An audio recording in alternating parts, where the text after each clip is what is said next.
Hello guys, सी programming की एक और नई वीडियो में आप सभी का स्वागत है। लास्ट वीडियो में अपन चर्चा कर रहे थे सोर्स कोड क्या होता है, प्री प्रोसेसर क्या होता है, एग्जीक्यूटेबल कोड क्या होता है, कंपाइलर क्या होता है। साथ में उनके एक्सटेंशन बात कर रहे थे किस प्रकार से वो काम करते हैं। एक डायग्राम के थ्रू अपन ने लास्ट वीडियो में चर्चा की थी। ये वाला डायग्राम अपन ने देखा था लास्ट क्लास के अंदर से। अब इसको अपन अलग अलग तोड़ के पढ़ते हैं कि किस प्रकार से क्या काम करता है, कैसे उसकी फाइल बनती है, उनके बारे में गाइज। तो सबसे पहले अगर चर्चा की जाए ना तो गाइस नाम आता है सोर्स कोड का। प्रोग्रामिंग का स्टार्टिंग पॉइंट होता है सोर्स कोड, जिसकी जो एक्सटेंशन होती है .c क्लास के नाम से जानी जाती है। ठीक है, सबसे पहले बात करें सोर्स कोड। सोर्स कोड क्या होता है? यह सी प्रोग्राम होता है, सी प्रोग्रामिंग के अंदर से। और सोर्स कोड का जो फाइल एक्सटेंशन है .c के नाम से जाना जाता है। क्या नाम से जाना जाता है? .c के नाम से। एक छोटा सा प्रोग्राम बात करें, जैसे उदाहरण आ गया सी प्रोग्राम है और सी प्रोग्राम का नाम है दीपक। दीपक के साथ में क्या एक्सटेंशन लगेगा? तो नाम याद रखना .c है, वो एक्सटेंशन लगकर साथ आएगा। इसका एक छोटा सा एग्जांपल बात करें तो आप क्या करते हो, या फिर किसी अपने फ़ोन के अंदर से या फिर अपने सिस्टम के अंदर से कोई भी फाइल सेव करते हो तो उसका साथ में उसका एक्सटेंशन लगा रहता है। JPG, PNG, PDF, word etcetera, वो सारे के सारे क्या हैं? वो एक्सटेंशन कहलाते हैं। उसकी प्रकृति बताते हैं किस प्रकार से ये फाइल है। ठीक है, सेम वैसा ही इसी के अंदर से देखने को मिल जाता है। यहाँ पर भी लिखा भी गया है, देखो, save with the .c file extension. मतलब कि जो प्री सोर्स कोड है ना, सोर्स कोड के अंदर से .c फाइल एक्सटेंशन के साथ में सेव होता है। नेक्स्ट बात करते हैं प्री प्रोसेसर के बारे में। प्री प्रोसेसर क्या होता है ये याद रखना। प्री प्रोसेसर एक सॉफ्टवेयर होता है। यह क्या करेगा? सोर्स कोड की प्री प्रोसेसिंग करता है। नाम से ही पता चल रहा है कि प्री प्रोसेसर क्या करेगा। प्री प्रोसेसर ये करेगा कि जो आपके पास में जो प्रोग्राम था, सी प्रोग्राम था, तो जो आपके पास में सोर्स कोड होता है उस सोर्स कोड की ये क्या करता है? प्री प्रोसेसिंग करता है प्री प्रोसेसर। बस इतना सही है। आगे बात करें तो प्री प्रोसेसर सोर्स कोड को हेडर फाइल और लाइब्रेरी फंक्शन को ऐड करता है। क्या करेगा? जो आपके पास में सोर्स कोड था ना, उस सोर्स कोड के अंदर से क्या करता है गाइज? उस फाइल के अंदर से हेडर फाइल ऐड करेगा और साथ में ही लाइब्रेरी फंक्शन ऐड करेगा। अपन एक दैनिक लाइफ के अंदर से बात करेंगे किस प्रकार से ये इसका यूज होता है। आप अपने जो स्टूडेंट लाइफ के अंदर से क्या किया, 250 ग्राम आप सब्जी लेके आए। ठीक है, इसको काटा छाटा, लगभग आपके पास में से 200 ग्राम मटेरियल बच गया। 200 ग्राम मटेरियल बचा तो जब आप सब्ज़ी तैयार करते हो, उस सब्ज़ी के अंदर से ऐसा तो है नहीं कि 200 ग्राम ही वो सब्ज़ी तैयार होगी, नहीं होगी ना। उसके अंदर से मसाले भी पड़ेंगे, उसमें पानी भी पड़ेगी, ग्रेवी भी होगी, एक्सेट्रा ऐड होने के बाद में वो लगभग आपको कितनी आ जाती है गाइज? 275 ग्राम मिल जाती है। सेम ऐसा ही होता है इसी के अंदर से प्री प्रोसेसर के अंदर। तो जब प्री प्रोसेसर के अंदर से क्या होता है गाइज, इसमें लाइब्रेरी फंक्शन को ऐड कर देगा और हेडर फाइल को ऐड कर देगा प्रोग्राम के अंदर से। ये काम करता है बस। आगे बात करें तो सोर्स कोड को एक्सपेंडेड कोड में बदलता है। किस में बदलेगा? सोर्स कोड को एक्सपेंडेड कोड के अंदर से चेंज करता है प्री प्रोसेसर, याद रखना।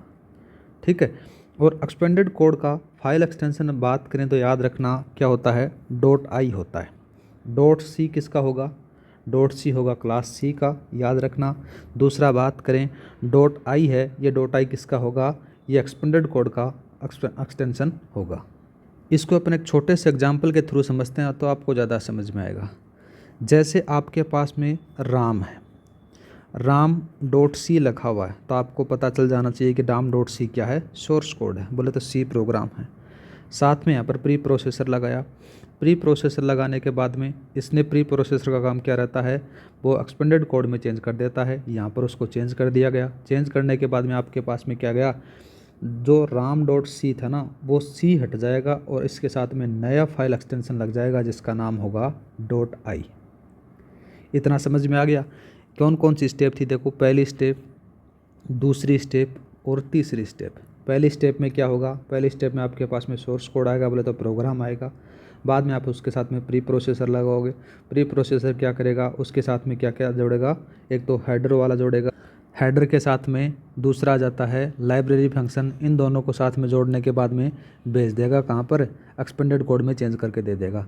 एक्सपेंडेड कोड जब चेंज हो जाएगा उसके साथ में फाइल एक्सटेंशन साथ आएगा आई। इतना समझ में आएगा, 3 स्टेप में काम हुआ। सेम एकदम बेसिक लेवल से मैं आपको बताने वाला हूँ सी प्रोग्रामिंग, ठीक है ना। जिनको नहीं भी आते ना उनको भी आने लग जाएगी। आगे बात करते हैं, तीसरा नंबर का आता है जिसका नाम है कंपाइलर। कंपाइलर के बारे में अगर चर्चा करें ना गाइस, तो आप पढ़ के आ चुके हो 3 प्रकार के अपने ट्रांसलेटर देखे थे, असेंबलर देखा था, इंटरप्रेटर देखा था, कंपाइलर देखा था। कंपाइलर इस प्रोग्रामिंग के अंदर से यूज़ होता है। कंपाइलर आपको पता है कि क्या होता है, ट्रांसलेटर होता है, यहाँ पर भी लिखा गया है। कंपाइलर काम क्या करता है आपको पता है कि ये HLL को LL में बदलता है। बोले तो हाई लेवल लैंग्वेज को ये लो लेवल लैंग्वेज में चेंज करता है। तो यहाँ पर ये भी लिखा गया है कि हाई लेवल लैंग्वेज को लो लेवल लैंग्वेज में बदल देता है कौन, कंपाइलर। अब कंपाइलर के पास में क्या आता है, कंपाइलर के पास में आता है एक्सपेंडेड कोड। और एक्सपेंडेड कोड को जो कंपाइलर है वो किस में चेंज कर देगा, असेंबली कोड में बदल देगा, ठीक है। और असेंबली कोड का जो फाइल एक्सटेंशन होता है, याद रखना .s होता है। वैसे तो अगर बात करें तो 5 प्रकार के फाइल एक्सटेंशन होते हैं, मैं सारे बताने वाला हूँ। पहला आपने क्या देखा, .c देखा, दूसरा बात करें .i देखा, तीसरा बात करें .s देखा। 3 प्रकार के याद आ गए आपको। तीसरा कौन के साथ में जुड़ा था, ये असेंबली कोड के फाइल एक्सटेंशन के साथ में .s जुड़ चुका है। इसको एक उदाहरण के बारे में बात करें, देखो आपके पास में ram.c है। ram.c को क्या कहते हो आप, सोर्स कोड कहते हो। आपको पता चल गया, यहाँ पर सोर्स कोड आ गया। फिर यहाँ पर आ गया प्री प्रोसेसर लगाया, प्री प्रोसेसर को किस में चेंज कर दिया गया, ram.i में चेंज कर दिया गया। बोले तो यहाँ पर क्या आ गया, एक्सपेंडेड कोड आ गया।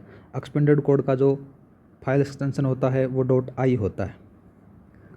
और एक्सपेंडेड कोड को आपने क्या इसमें चेंज किया, यहाँ पर आपने कंपाइलर लगाया। कंपाइलर लगाने के बाद में वो किस में चेंज हो गया, वो असेंबली कोड में बदल जाता है। असेंबली कोड में जैसे ही बदलेगा तो उसका फाइल एक्सटेंशन भी बदल जाता है। तो उसका नया फाइल एक्सटेंशन कौन जाता है, ram.s आ जाता है। इतना समझ में आ गया गाइज। आगे बात करते हैं असेंबलर के बारे में। असेंबलर के बारे में जब चर्चा करते हैं तो गाइज यह भी एक ट्रांसलेटर होता है। ये मैं बता चुका हूँ ट्रांसलेटरों के बारे में, किस प्रकार से यूज़ करते हैं, कैसे कैसे ये काम करते हैं, ठीक है। सबसे पहले बात करें तो असेंबलर यह एक सॉफ्टवेयर होता है और साथ में यह ट्रांसलेटर भी होता है। अब इसका ट्रांसलेटर के बारे में बात करें तो ये क्या करेगा, जो आपके पास में असेंबली कोड था ना, उस असेंबली कोड को ये ऑब्जेक्ट कोड में बदलता है। किस में बदलेगा गाइज, ऑब्जेक्ट कोड में बदलने का काम करता है। आपसे अगर सीधा पूछा जाए तो एग्जामिनर क्या पूछ सकता है कि निम्नलिखित में से कौन सा असेंबली कोड को ऑब्जेक्ट कोड में बदलता है, तो याद रखना ये बदलता है, असेंबलर बदलता है। आगे बात करें तो जो असेंबली कोड होता है, असेंबली कोड बदलने के बाद में इसका जो फाइल एक्सटेंशन आपके साथ में बनता है .obj बनता है। क्या बनेगा, .obj आपके पास में बन जाता है। उदाहरण के बारे में बात करें, उदाहरण दे रखा है ram.s दे रखा है। यहाँ पर क्या था गाइज, यहाँ पर था आपके पास में असेंबलर कोड, असेंबली कोड था, उसके साथ में आपने असेंबलर लगाया। असेंबलर किस में चेंज कर दिया गया, उसको ऑब्जेक्ट कोड में बदल दिया गया। तो ऑब्जेक्ट वाला कौन सा हो गया, ram.obj हो गया। अब थोड़ा सा मैं बता देता हूँ। सबसे पहले आपने क्या देखा, .c देखा, दूसरा बात करें .i देखा, तीसरा बात करें .s देखा, फिर .s के बाद में .obj देखा, ठीक है, 4 हो गए। अब बात करते हैं नेक्स्ट, नाम आता है लिंकर का। लिंकर क्या काम करता है, यह बात करें तो लिंकर भी एक सॉफ्टवेयर होता है और यह ऑब्जेक्ट कोड आपको जो मिला है ram.obj, उसको क्या इसमें करेगा, एग्जीक्यूटेबल कोड में बदलता है। कौन करेगा, लिंकर ये काम करेगा कि जो ऑब्जेक्ट कोड होगा उसको एग्जीक्यूटेबल कोड में बदल देता है। इतना समझ में आएगा गाइस। आगे बात करें तो एग्जीक्यूटेबल कोड का फाइल एक्सटेंशन क्या होता है, नाम याद रखना, .exe होता है। कौन सा होता है, .exe होता है।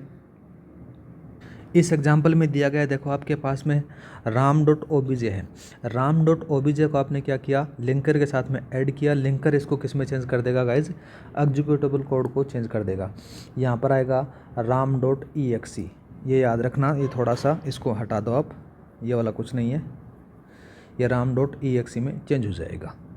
आगे बात करें तो गाइज एक और नाम आता है लोडर का। लोडर भी एक क्या होता है, सॉफ्टवेयर होता है और इसका काम क्या रहता है, यह लोडर एग्जीक्यूटेबल फाइल को ओएस में लोड करता है। किस में करेगा, बस इतना सा काम रहता है, जो एग्जीक्यूटेबल फाइल होती है उसको ओएस के अंदर से लोड कर देता है, ठीक है गाइज। तो आगे बात करते हैं, एक बैकअप जो फाइल होती है उसका भी एक एक्सटेंशन होता है बैक फाइल का। इसका एक्सटेंशन होता है .bk। .bak। तो याद रखना इस प्रकार से यहाँ पर बनता है। अब एक बार दोबारा से आपको रिवाइज करवा देता हूँ कि कौन कौन से एक्सटेंशन होते हैं।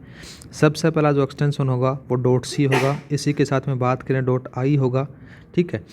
.i के बाद में कौन सा होगा गाइज, दूसरा बन जाता है .obj।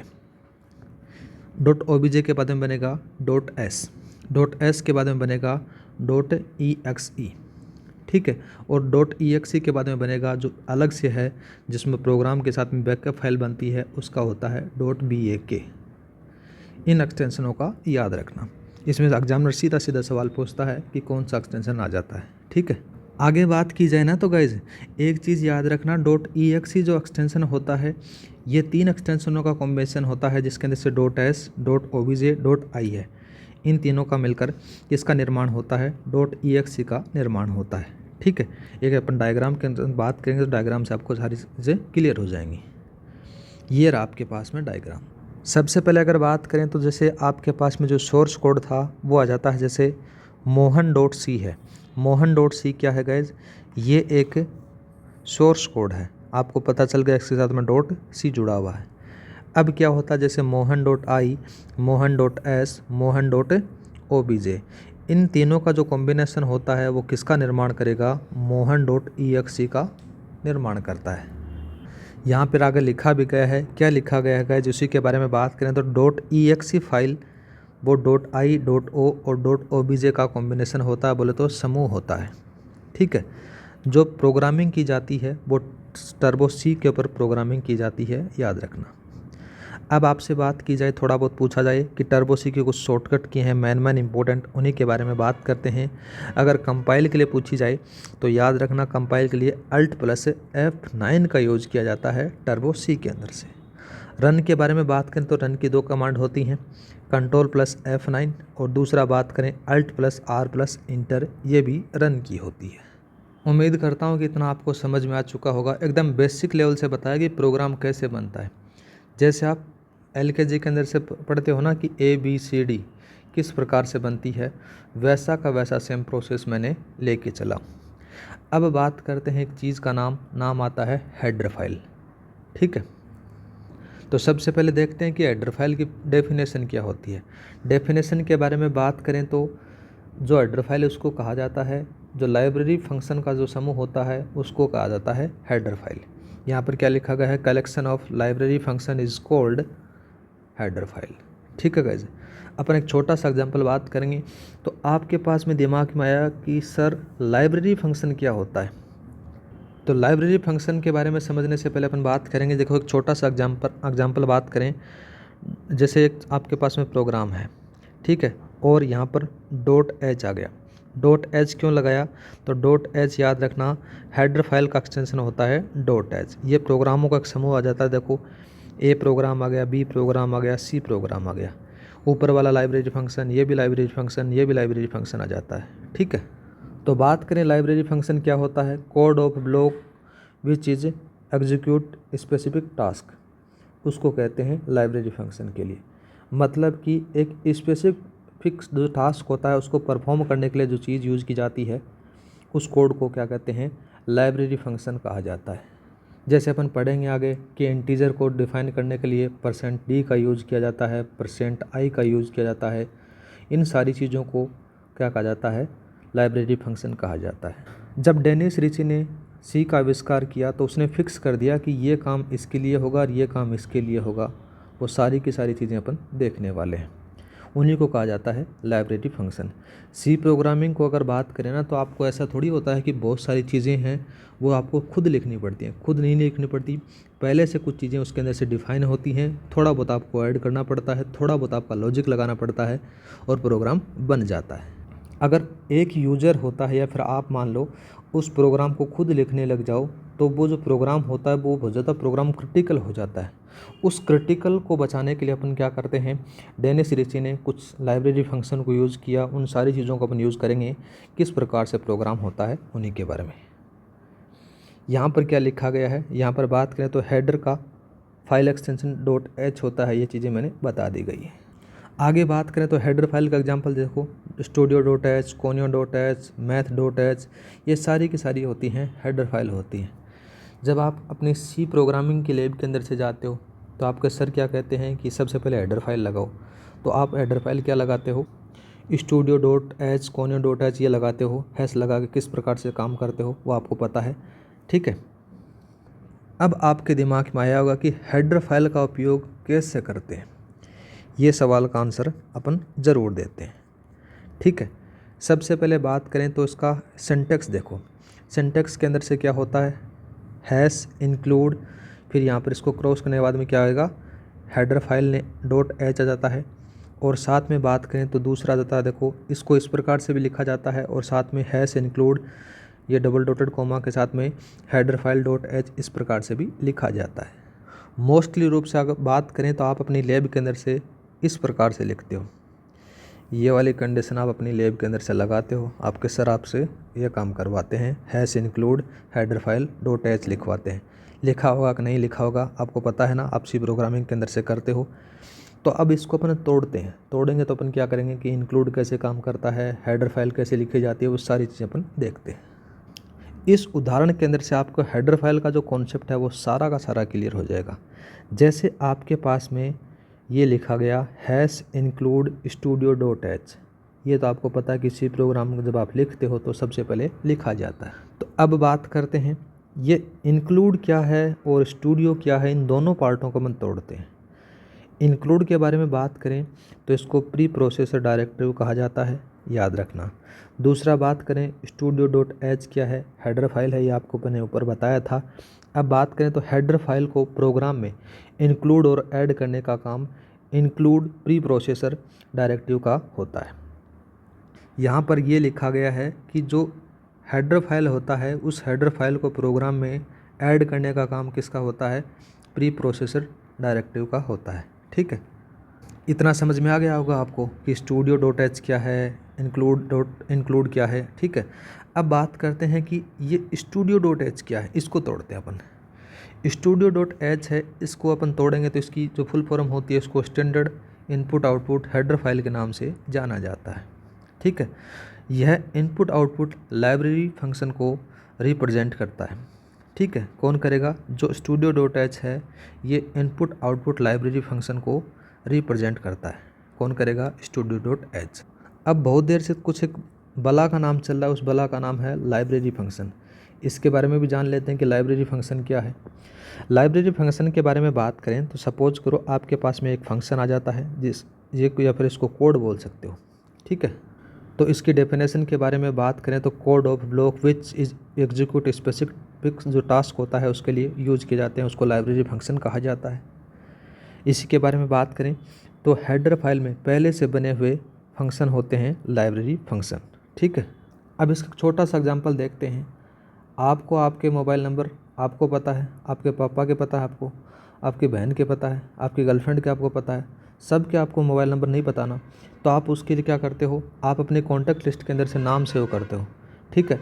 जैसे आपने क्या किया, ए डायल किया तो ए के नंबर आ जाएंगे, बी डायल किया बी के नंबर आ जाएंगे, सी डायल किया सी के नंबर आ जाएंगे, ठीक है। तो इसी प्रकार से वो क्या हो जाता है कि एग्जीक्यूट एक स्पेसिफिक टास्क के लिए काम में लिए जाते हैं लाइब्रेरी फंक्शन। वैसा ही क्या होता है इन मोबाइल नंबरों के साथ में होता है। जैसे ए से रिलेटेड सारे नंबर आ जाएंगे, बी से नाम से रिलेटेड बी के सारे नंबर आ जाएंगे, सी से रिलेटेड सी वाले सारे नंबर आ जाएंगे। सेम यही होता है कि एक टास्क जैसे आपको क्या करना है, डिवाइड करना है, तो डिवाइड से जितने भी ऑपरेशन है वो सारे इसके अंदर से आ जाएंगे। फिर बाद में बात करें ऐड करना है तो ऐड वाले आ जाएंगे। इस प्रकार से काम होते हैं लाइब्रेरी फंक्शन के अंदर से। या फिर आपको कोई बात करें इसके अंदर से इंटीजर वैल्यू को बताना है, इसी के साथ में आपको बात करें न्यूमेरिक वैल्यू को बताना है, अलजेब्रिक नंबर को बताना है, इस प्रकार से काम कर सकता है। अब बात करते हैं प्रिंट टाइप के बारे में। प्रिंट टाइप होता है, इसको शॉर्ट में लिखा जाता है, किस में लिखा जाता है कि स्मॉल लेटर के अंदर से लिखा जाता है, ठीक है। ये चीज़ आपको पता होगा। प्रिंट टाइप क्या होता है, प्रिंट टाइप भी एक लाइब्रेरी फंक्शन होता है। कैसे होता है गाइज, इसका उपयोग होता है प्रोग्राम को आउटपुट को कंसोल डिस्प्ले और मॉनिटर पर डिस्प्ले करने के लिए किया जाता है। अगर आप प्रिंट टाइप यूज़ नहीं करोगे तो आपकी स्क्रीन पर जो आप आउटपुट चाहते हो ना वो आउटपुट होगा नहीं। तो लास्ट में अपन लिखते हैं ना प्रोग्राम के अंदर से प्रिंट टाइप, फिर डबल कोटेड कॉमा के अंदर से हेलो लिखते हैं। तो इस प्रकार से यहाँ पर आपके पास में जो स्क्रीन होती है उसके ऊपर ये कंसोल हो जाता है।